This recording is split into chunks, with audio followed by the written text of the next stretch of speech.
Let me tell you how the evening is going to proceed. So I'm going to give some remarks, tell you a little bit more about TIE. If you don't know, just some brief introduction of TIE, and then I'm going to introduce Elizabeth, our featured speaker for tonight, and after she finishes her remarks, about 45 minutes or so long, we will just engage her with she will just take some question and answers, and we'll be over there. And afterwards, she is going to sign some books. So there's a lot of books over there which have been made possible by her own company. And but we're going to raffle off 5 of these books. These books are $15 each, cash, check, or credit card, so we can take all the transactions. But I think you have to listen to what she had to say before you buy the book, okay? But the winning, the 5 lucky winners are going to win 5 books. And that fishbowl that we got is all your business cards. So if you have not put your business card, you know how it works, right? If you don't have your card, your name won't be drawn. So make sure who has not put their business card. And we want only 1 card, by the way, so please don't put 10 cards, So we're going to pass that fishbowl around, Dan, if you don't mind. Could you just take it from table to table? And those of you who have not had a chance to put your business card, just put your business card in it. So that way we make sure that everybody has equal probability of winning, okay? So with that, how many people are new to TIE? Let's just take a look at that. About, let's see. All right, not that many, only like 5 and 6. Okay, that's great. So I'll be very brief about TIE. The rest of you already know. So TIE, started as a phenomena right here in Silicon Valley 20 years ago. And the whole idea behind TIE was a lot of the people from South Asian region, they came to America in the 60s and 70s, and all they had was a good education, good work ethic, good attitude, and they were prepared to work hard. And they succeeded beyond their wildest imagination in America, because America is a land opportunity. So 20 years ago, somehow these people happened to be in the Silicon Valley, and we said, gee, won't that be nice if we form a society and help anybody who wants to succeed as an entrepreneur or as business executive. And that has been the TIE's mission, has not changed since day one. We have 20 years now, so we started from Silicon Valley, and now we have fanned out into 61 cities around 17 countries. We just launched Israel, Hong Kong, and Portugal as our newest chapters. The core of TIE, or what we call the nucleus, consists of those people who are highly successful either as entrepreneurs, business executives, professionals, or even members of the academia. So on one dimension, your qualifications are you got to be highly successful, easy to verify. The second attribute of charter members, which is the nucleus again, is you also got to be very generous. And generous with your time. You really should be able to help others succeed, because you succeeded. Share your knowledge, share your experience, and let the next generation of entrepreneurs, business executives, professionals, let them succeed and let them contribute to the economic well-being in whatever region you live in. And that has been the mission of TIE since day one. In Silicon Valley alone, there are 300 such people. When you go to our website, these are who's who, from entrepreneurs, business executives, venture capital, and professionals. And globally, we have like 2,500 such people. So they all have the same attribute: extraordinarily successful and extraordinarily generous. They now serve as a nucleus, and they attract other people who want to seek success. And the nucleus, they generously again share their time and experience with everybody else. And then there's a third constituency that we bring together, and which is called our sponsors. Because we are a non-for-profit, non-religion, non-political, purely volunteer-led and volunteer-driven organization. So all of us are volunteers. So like I'm President Vish Mishra, I'm a volunteer, and so are other people that we have, okay? And that's how TIE works, because we do not know of any other organization which really is a not-for-profit, but indulges in for-profit ventures. So we are not for everybody, we really are looking for people who are seeking success. So in that respect, we are catering to a very small sliver of the population. However, since we don't know who among 100 people in this room has a $1 billion idea, or is going to be a top, researcher who can cure cancer or whatever, right? So we have to talk to everybody. So we welcome anybody and everybody, okay? Gender agnostic, ethnicity agnostic, okay? And Silicon Valley kind of gives us nice words. So that really is about TIE. Now what do we do? So all we do is we conduct a whole bunch of programs and services. And there are only two dimensions to all our programs. So on one hand, our programs will inspire you, they will inform you, they will educate you, they will prepare you, and they also fund you for your ventures. And then we point you to where the opportunities are. For Silicon Valley, opportunities area today are social, mobile, cloud, energy, and life sciences. So all our programs are very compactly geared toward that. So today's program is on the educational component. Our member base, basically there are two types of people. So one are just basically either they are aspiring entrepreneurs or they are already entrepreneurs and they're looking for more assistance.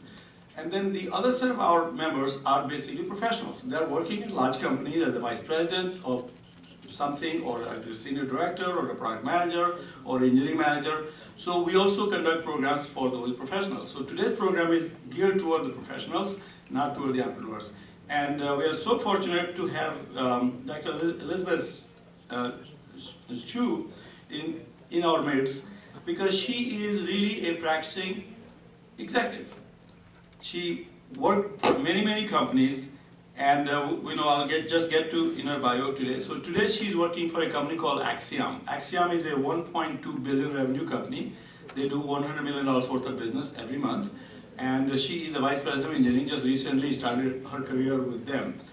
She also has 50 positions open. So she has brought Barbara and Alicia with her. Barbara is the program manager and Alicia is the recruiter. So those of you who are looking, we put the flyers, on the table. So so that's something that we thought that'd be good that we should just mention. So as the announcement read, now we said the industry calls it a career ladder, and it is for a good reason. Because one can climb the ladder faster than the others, but no one's career is ever put on a catapult or shot like a cannonball, unless you work for a circus company. So now you may think that your company is a circus or a zoo, but and maybe Elizabeth will have a few things to say about that. So again, if you are one among the many who has ambition, but feel that your ambition is stalled or growth appears stunted in a very pressure cooker environment of a very competitive Silicon Valley, just you are at the right place, because you're going to spend this evening and you're going to find out why. So this evening, Dr. Elizabeth Zhu, Senior Vice President, in the Senior Executive in the technology industry, and she has been Senior Vice President like Reardon Commerce, IBM, Vitria, and also the top researcher in career advancement.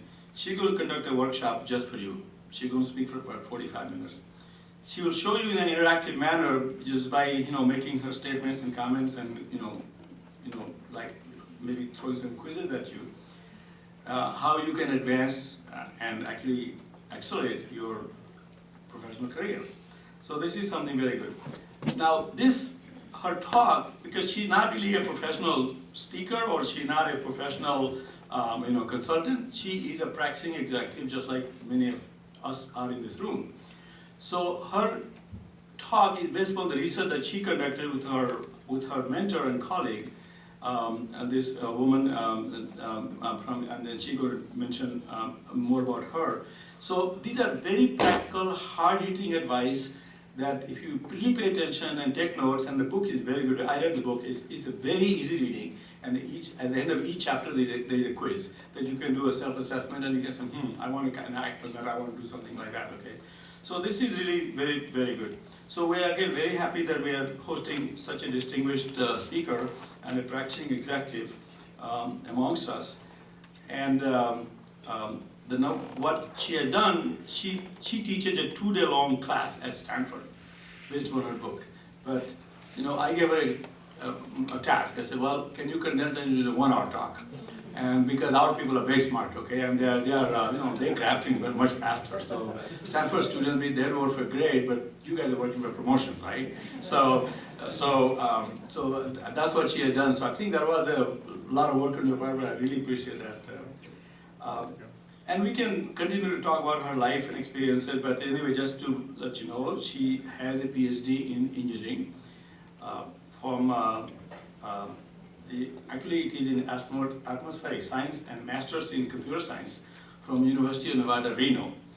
And she also had a master's in atmospheric science and bachelor's in science in space physics from Peking University. So she came to America 20 years ago as an immigrant, and her career just catapulted in America, and she really wants to share her life experiences with all of us.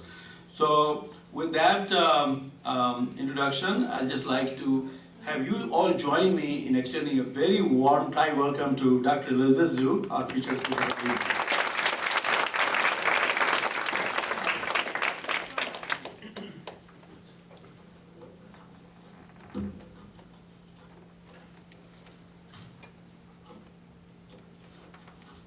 Good evening, everyone. Oh, that was fast. I was told that you need 1 minute to load the presentation. That was fast. Now, you know what? I have a 45 minutes, right? I have my timer on. All right. So I talked to a few of, very few of you, just saying, ask you guys, what do you want to hear? I think mainly people just say, how do I become an executive? How do I boost my career? I said, sure. Definitely we can chat about that. And when Vish first talked to me, he said, I ordered your book. I read the book.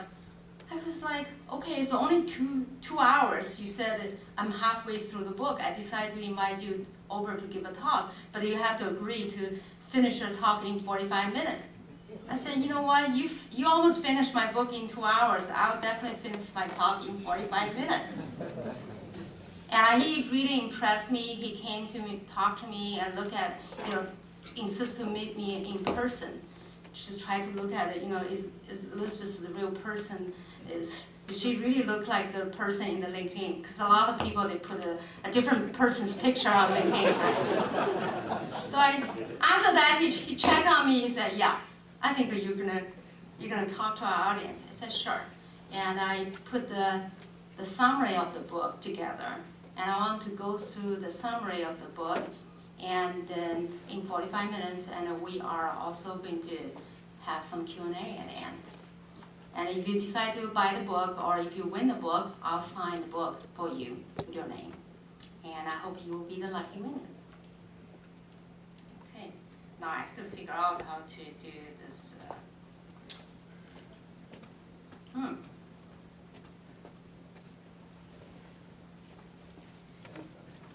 Yeah, the help is coming. So let me first talk. I'll just use this one. I had the wrong one. Okay. Yeah. Okay. That's perfect. So let me tell you a little bit about myself. Like 22 years ago, I came to the States. And when I came to the States, I was able to read English. I wasn't able to speak English at all. And one day, my car broke down. It was like $250, bought a huge Ford, and it broke down in the winter. I said, I'm gonna take the bus. And there's a little ad over there that said free English classes. And I said, free English class, perfect. So I took down that ad and I called the number. I met this fantastic lady whose name is Patricia Zimmerman. She is the co-author. She's also my mentor, one of my 20+ mentors in the last 20-some years. And we pretty much speak to each other every single day. I basically bought a cell phone and put her on my family plan. We talk every day. So Pat retired in 1989. Since then, she was an executive at AT&T. Since then, she spent all her time mentoring other people for free. And then she also started a senior college at University of Nevada, Reno. She was the president and also the chairman of the board. And they currently have 1,000 seniors taking classes from that college. So she's an outstanding lady. And the reason I bring her up is there are so many people just next to you they're your great mentors. And when you're looking for someone, maybe they're just next to you. And she's one of them, and she is going to co-teach the class at Stanford with me. And we spent the last 7 years writing down this book because both of us felt strongly that we need to share our experience. And both of us believe in giving back to the society. That's the reason we have this book. That's the reason I'm here. I'm here to share my life experience with you. And if you have any question, you can ask at the end of the talk, or you just talk afterwards. So, who should attend? I should say, whoever wants to learn. And recently, a lot of high schooler wanted me to talk to them. And a lot of college students they read my book, they want to talk to me because they felt, oh, it's really great to know about the career before I even started my career. So that's why I have the time that Wish came to me at the Cupertino Town Center, and we were giving a talk about the career after college. So the 10 steps is pretty simple. When I talk about the successful career, number one thing is, what is success? You have to define your own success. The reason is, if you try to reach something that is successful in other people's mind, you may not be happy at the end of the day. So that's why I say, number one, you really need to understand yourself. So my background is really science, right? The science, and I like to have models. I was thinking, you know what? Everyone living in your own box, just like this room. And the box, one part could be your history, your family, how they brought you up. Another side is your own emotional, your egos, and your drive, your energy level, and your EQ, your IQ. And another side is your boss. You think your boss and your spouse. Basically, one's the boss at home, one's the boss at work. They define your life. And your kids, whether they're healthy, whether they are not healthy, they really define your time. So there are so many things: your habit, your skill, your execution ability, your ability to attend to detail. All those things define you. The most important factors is your ego and your drive and your vision about your life. So I would say that everyone needs to go back, think about it. What kind of boxes you are living in at this point? And also think about it. Your boss is another person. Your spouse is another person. They're living in a different box. So think about their box, their limitation, their motivation, their capability.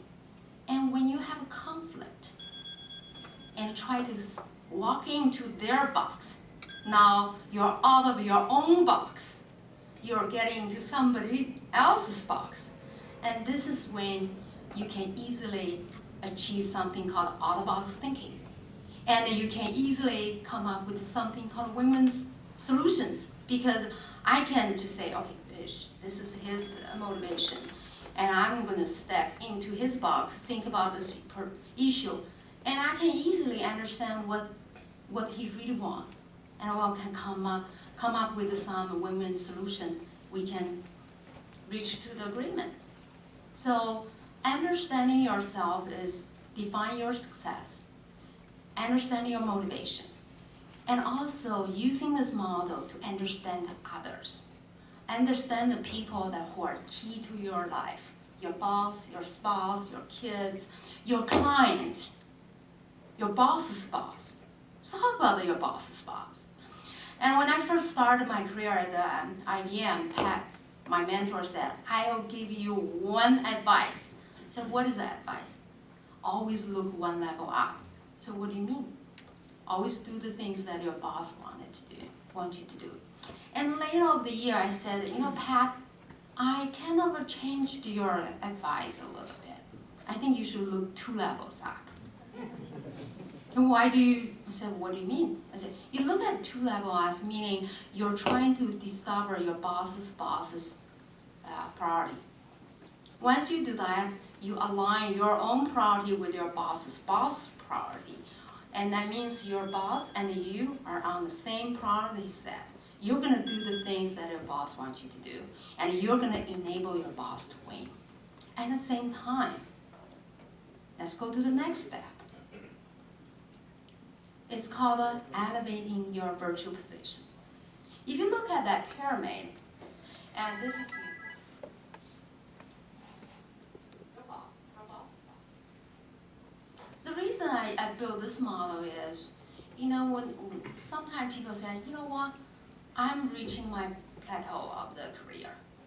I don't know what to do. People see me as expert, but they never ever promote me. They always skip me. Then I ask them to say, do you know your promotion process? Do you know who's going to determine the promotion? Do you know the conversation in that room, that the questions they ask and the attributes they're looking at? You know what? They're looking for a manager. They're not looking for an expert programmer. Doesn't matter how good you are as a developer, they're not going to promote you as a manager because they're looking for leadership, coordination, and execution, and a driver.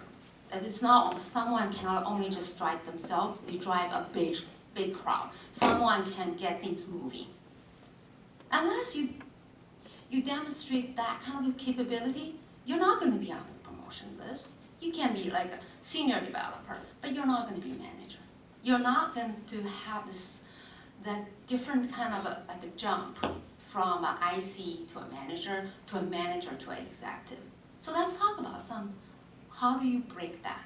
So when the first time I was a first-line manager, and actually I was a developer when I was at IBM.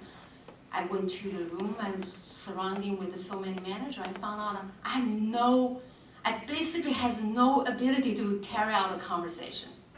It wasn't because of my English problem. People had even worse English, they were able to carry out a conversation. It was my business understanding. I didn't understand how to approach a particular problem. I did not have ability to carry out a conversation at a VP level. And when I became a manager later on, I found out I still had a hard time to communicate with my CEO at a more meaningful and business level. So how do I solve this problem? I cannot just say, hi Frank, I saw my VP say, hi Frank, bye Frank. That's not a way. So what you do is force yourself to build different virtual positions, and you force yourself to step into it. Give you an example. Let's say your customer is Walmart. Walmart, they have some issue. You're a developer, you probably just say, I fix bugs. And if you're a director, you probably will look at different things. How I'm going to present a roadmap to the customer. If you're at VP level, you will say, what's your growth plan? How can I insert my product roadmap aligned with your plan? And if you're CEO, you want to secure your next big contract. And you want the customer to give you some guidance on which direction your product should go forward. So what I'm suggesting you is to elevate your virtual position, meaning you force yourself to think at a different level. And then when I was promoted to VP, people asked me, do you feel challenged? I said, no, not at all. I feel so comfortable. They said, why not? Why not challenged? I said, because I force myself to think at a VP level, at a CEO level, every single day. See, this is a very, very important element because you're able to do out-of-the-box thinking, you're able to do multi-dimensional thinking, and you're forcing yourself to look at one single business problem at a different level. You will come up with a solution that you can communicate at a different level of your company. And when the promotion time starts, they will look at it and say, you know what? Okay, Vamshi, this guy, he's a great programmer. He's really good at organizing events. He also demonstrated great understanding, deep understanding about business. I think he is our candidate. to be the manager or director. It sounds very easy, but forcing yourself to go through this kind of a elevation is very hard, but you need to keep practicing it. And by doing that, you will find out you have a lot of motivation to learn different things. And then people say, I don't even know how to do that. I say, ask questions. When you go to your manager, you ask question, what's our priority, blah, blah, blah. You can ask the same question. What's our priority as a group? Ask your director. Talk to your VP. By the water hole, in the elevator, talk to them. Ask them questions at the all-hands meeting. All those things are very, very useful for you to gain that level of thinking. And when you try to understand what will be the CEO level of thinking, go to the meetings with your CEO. Go to the meetings at TIE, at other organization when the CEO talk. And observe how other people ask questions. Write down those questions, ask the same question. Just keep doing that. And then one day you'll find out, hey, you're at the director level. You're able to carry out a meaningful conversation. You can drill down to a business problem very deeply. So that's our number 2. Do it every day. Force yourself to go through this practice. And another thing is drop your load. When you try to elevate yourself, you have to drop your load. It's not like that. I'm going to destroy that. Number 1, money. You need to give money to your community. You need to invite someone to lunch if they help you. Pay for the lunch. Seriously, money. Money is only useful when they make you happy, when you can use that to show your appreciation to your society, to your community, and to your coworker, whoever help you. Number 2, small me. Don't always think about me. Convert I into we. We did this instead of I did this. And credit. Very important thing called treat credit for trust. At the end of the day, especially in the entrepreneurial world, when I start a company, I'm not going to call the person who always say, I did this, I did that. I will not call the person who took all the credit for all the work I do. I will call the people I trust. I say, you know what, we're going to start a company, and we're going to start some new adventure. Join me. When I started my job like a week ago at Axiom, and people who worked for me in the last 4 companies, they came. Why? Because we built trust. So drop the credit thing and then think about trust. Build trust, build relationship. And forget about pleasing others and do the right thing for the business. This is another thing called the drop the heavy load. And by doing that, you can elevate yourself. So number 3 is really setting goals. A lot of times people say, you know what, I want to retire at age 50.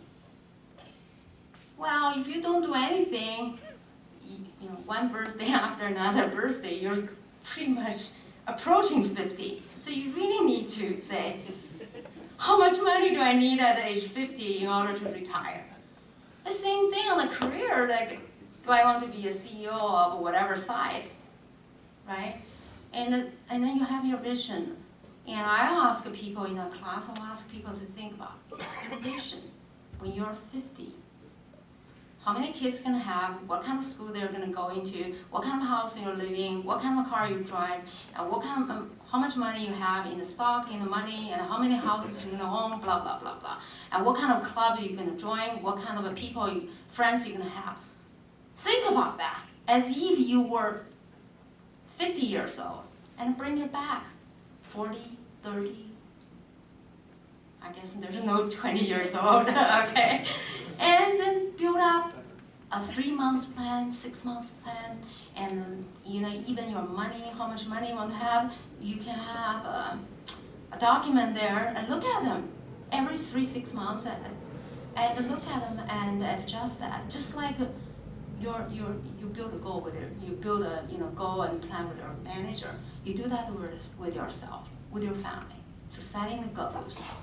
And one thing, if you want to be an entrepreneur, if you're working at IBM, and if you're not in the small startup group in IBM, that means your goal is not aligned with your company. You either change group, change the company, or change your own personal goals. So you have to, when you want to plan for your career, find a company that can provide you with opportunity on the job and an opportunity to learn the right technology.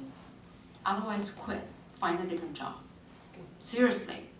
And do not sit there and complain about, oh, you know what, my manager never gave me opportunity. My company is always stuck in the stupid technology. You either change the company or try to sell the new technology to your own group, or change the company, change your job. We're in the Silicon Valley, right? Find a company, find a group, find a job you're passionate about, align those jobs with your goal. Make sure your personal goal is aligned with your company goal. And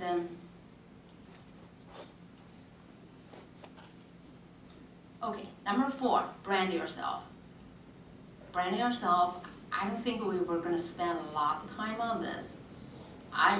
Because I wrote a book, I said this book is like a brand's like a book. You have the name of the book and who you are, and who you want to become in less than 7 words.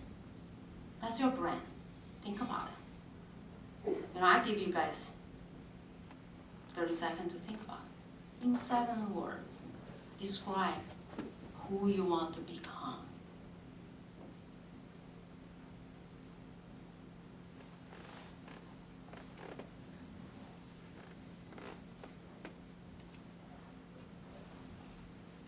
Okay, so that's your name of the book and your front cover.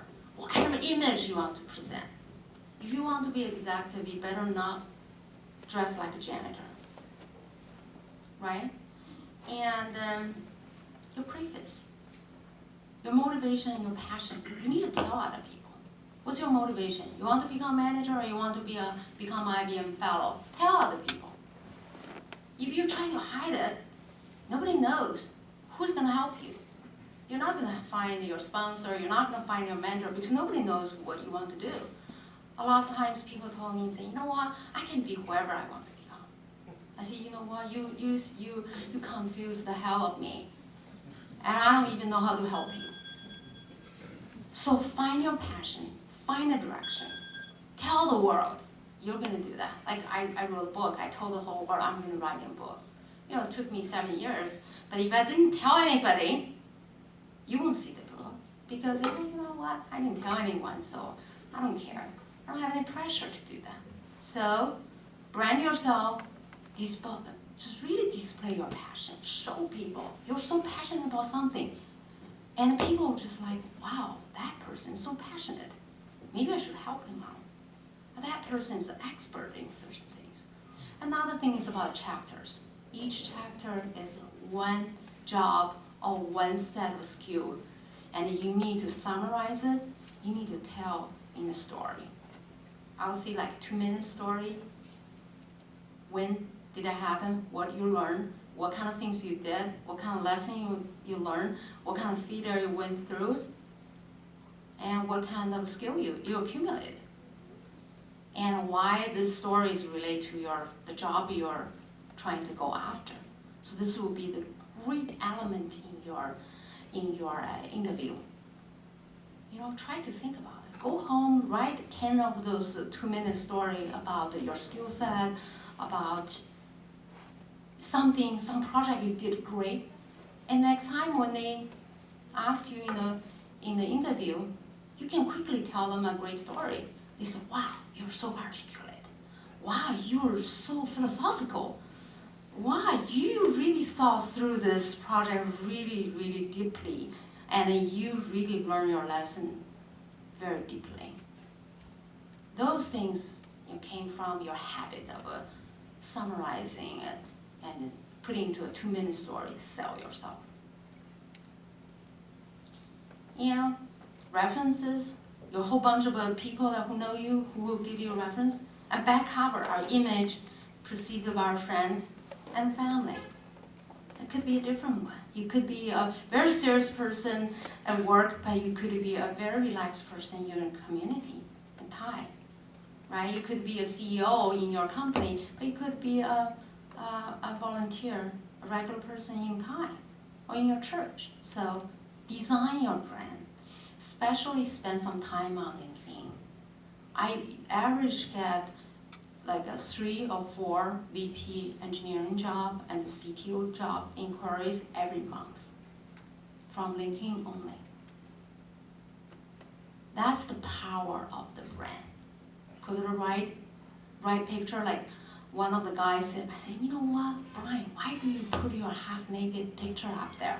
He said, no, it's a picture I'm on the beach, and I want people to know that I'm a surfer.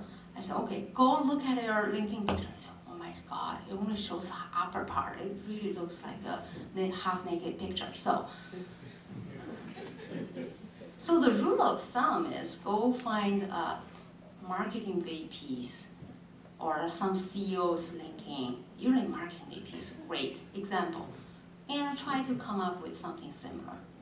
The picture, the summary, the skill set, and the job, and find 5 or 6 people, do some recommendation for you. This is really, really important. It is more important than anything. LinkedIn is your top 1 place to do a digital branding because that's your online resume. As simple as that. So we talked about the LinkedIn. Okay. Step 5, prepare for your opportunities. You have to get rid of this linear path. You have to think about it, you're from point A to point B, it's not linear. It's not like from A1, A2, A3, blah, blah, blah, blah, and then B. No, it's not like that. You have different puzzle pieces. You can get different puzzle pieces from different jobs. And someone asked me, I'm a developer. I want to be a product manager. How am I going to make that change? I said, it's pretty simple. You can go find a startup. Just say, I want to be your product manager for free. They'll let you do it for free. They'll help you. They'll guide you. So, or make a friend in the PM world, ask a mentor. There's different ways to gain those experiences. And then you have to look at your milestone. Remember the step 3? You get all your steps, your goals defined, and now you look at the skills needed, the skill gaps between those steps, between those goals. And try to find an opportunity, either learn from the book, take a class, or volunteer to get those things. Once you get that, ask for a job change or go find another job. And then sometimes when I ask someone, do you want to take this opportunity? They'll say, I'll think about it. You know what? 1 minute later, I'm going to talk to the second person. I said, well, are you going to think about this opportunity? They'll say, yeah. So I most likely will give the opportunity to the person who said yes. It doesn't matter when the person come back and say, the second day he said, Elizabeth, I need your help on 1, 2, 3. I said, great, I'll help you. But if you say, I'll think about it, man, I don't see any kind of a passion, enthusiasm from your tone. I will not give it to you. So usually, you pretty much have between 3 seconds to 5 minutes to react to an opportunity. Within the company, you see that there are a lot of movement. You should be, put it this way, you should be a friend of your HR partner. You should be a friend because they know where the opportunities are. And once you sense it, grab it. Between 3 seconds to 5 minutes, you need to make up your mind, go for it. Actually, you know what?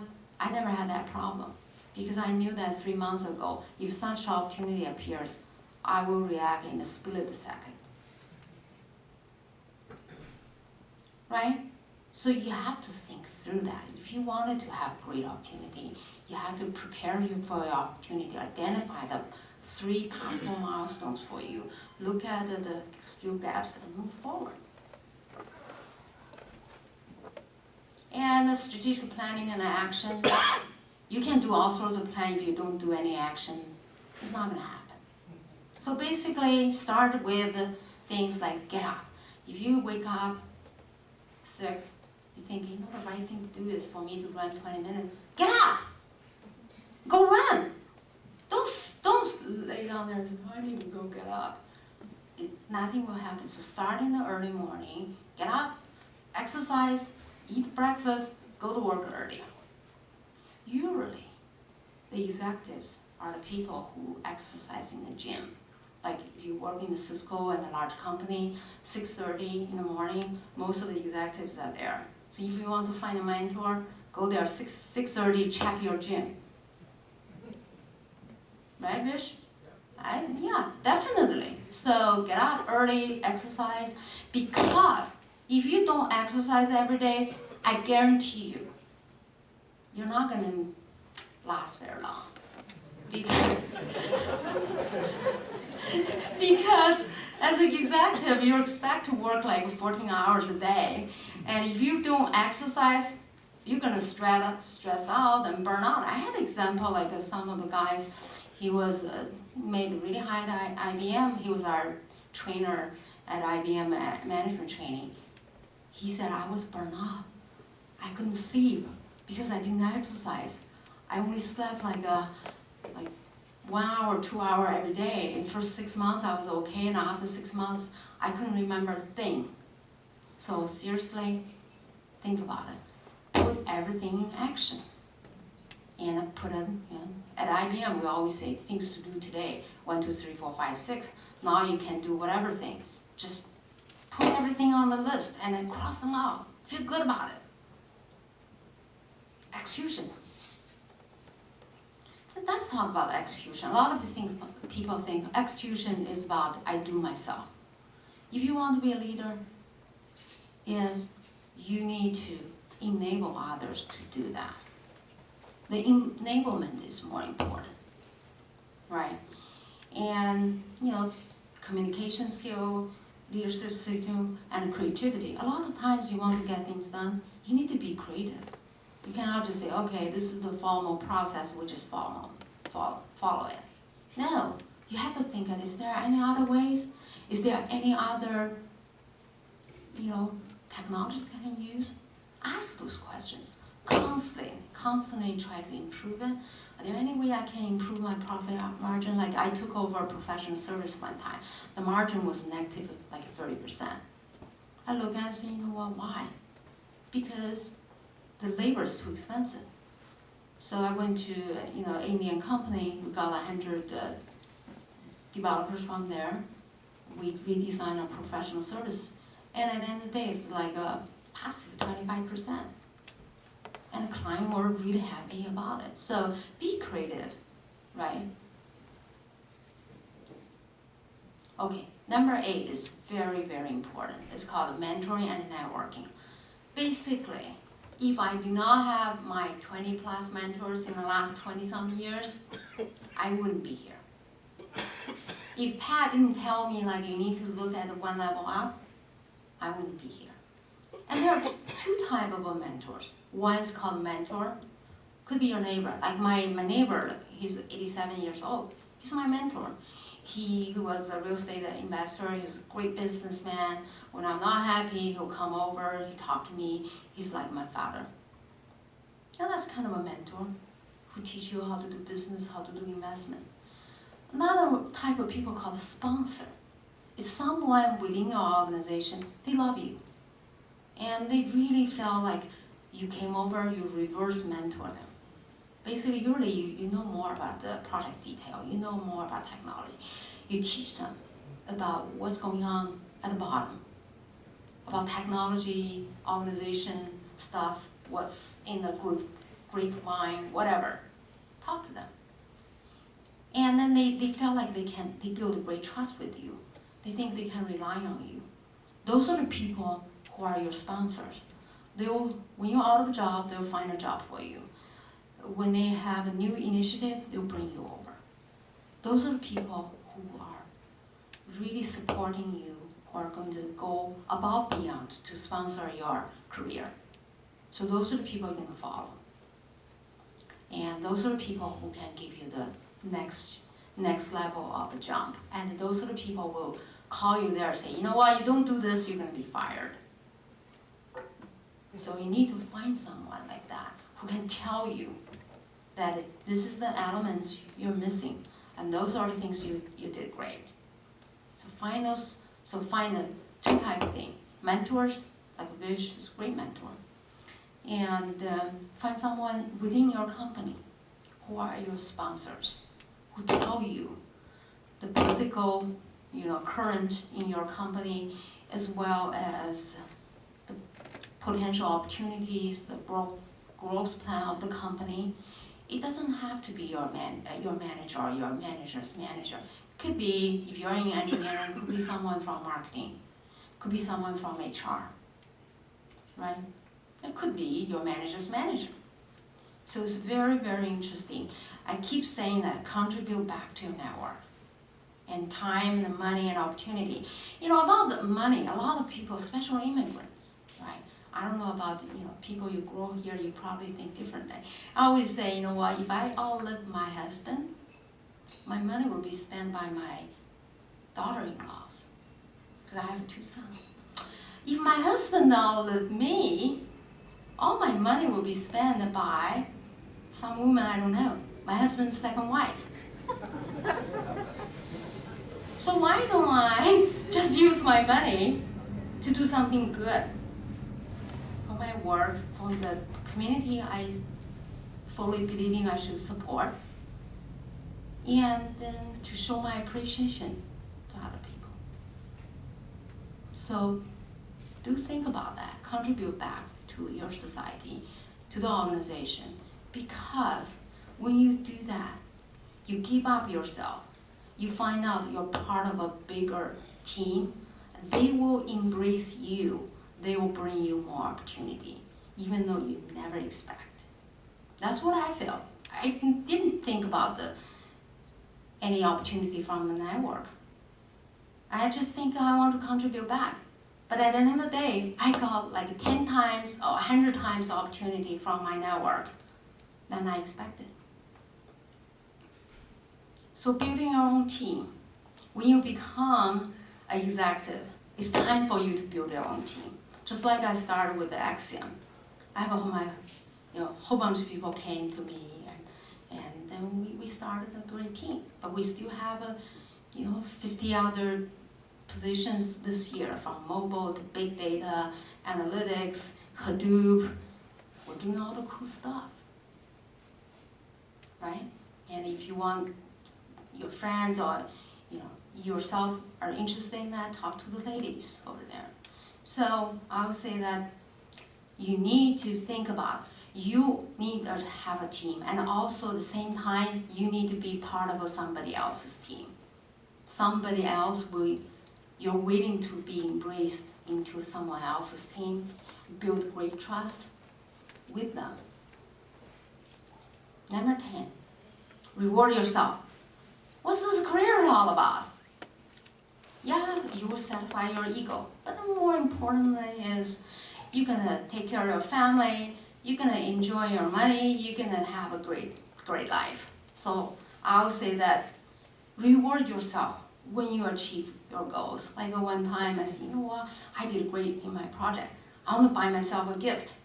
Guess what I bought? At that time, I really believe in green, so I bought a big machine that you can put your leaf in and then grind them and do a compost.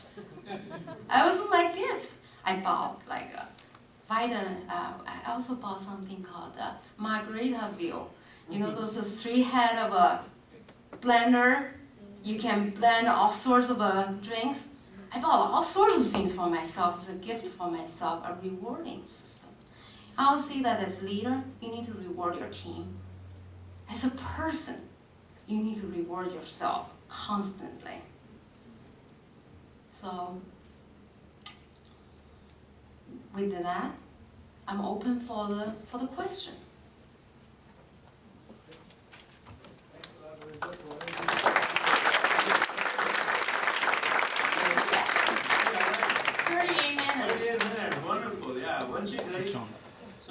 go and take some questions. So I know I saw you guys, a lot of people taking a lot of copious notes.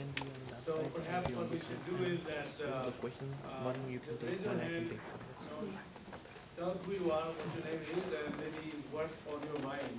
What is it? What be more relevant to your immediate problems that you have, because we want you to be excellent in your career starting tomorrow. And tonight is one night, but tomorrow is your day. So you can't blame her after this evening, right? Yeah. So we got a question. Wait for the mic to come to the volunteer of the mic. Yeah. Fantastic talk. Is there a handout available? Handout in the book. Oh, Yeah. yeah. It's on. Fish, it's on. Fantastic. Yeah, it's on. Yeah. You know what, the book is really the textbook for our Stanford class, and we said, let's pass it. We're not in for money, so that's price is very cheap, like $49.99. There's a textbook. Usually people charge more for the textbook, but you know what, the handout and also the homework are all in the book. And the class, 2-day class.